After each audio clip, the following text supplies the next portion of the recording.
ഈ mental strength എന്ന് പറഞ്ഞ ഒറ്റ ഒരെണ്ണത്തിനില്ല. അത് ഇന്നലെ ഞാൻ നിന്റെ മുഖത്ത് കണ്ടായിരുന്നു.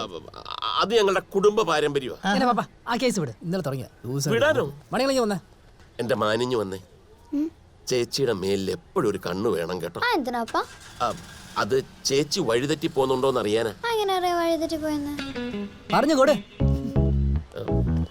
അതെ, നമ്മൾ എന്നും പോകുന്ന വഴിയില്ലേ, ആ വഴിയിൽ നിന്ന് കുറച്ച് അങ്ങോട്ടോ ഇങ്ങോട്ടോ മാറിയാ മനസ്സിലാക്കാൻ വഴി തെറ്റിന്ന്. മാൻബാ പറഞ്ഞതെല്ലാം വായിച്ചേരെ. Good morning. Good morning. അതിന്റെ ഒരു കുറവേ ഉള്ളൂ. അല്ല നീ അങ്ങോട്ടാ?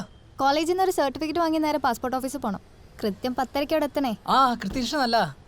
കൃത്യനിഷ്ഠ പഠിപ്പിച്ച് കഴിഞ്ഞെങ്കിൽ വണ്ടി എടുക്കുവോ? എനിക്ക് കൃത്യം 9:30 മണിക്ക് ഓഫീസിൽ എത്തേണ്ടതാ. ലിഫ്റ്റ് വേണോന്ന് ചോദിക്കായിരുന്നു. നടന്നു പൊക്കോളും, ചെറുപ്പമല്ലേ. എന്നാ താഴെ ഇറങ്ങും, എന്നിട്ട് അവളെ കേട്ട്. അല്ല, ആ കുട്ടി ചെറുപ്പല്ലേ, നടന്നു പോക്കോളൂ. വണ്ടി എടുക്ക്.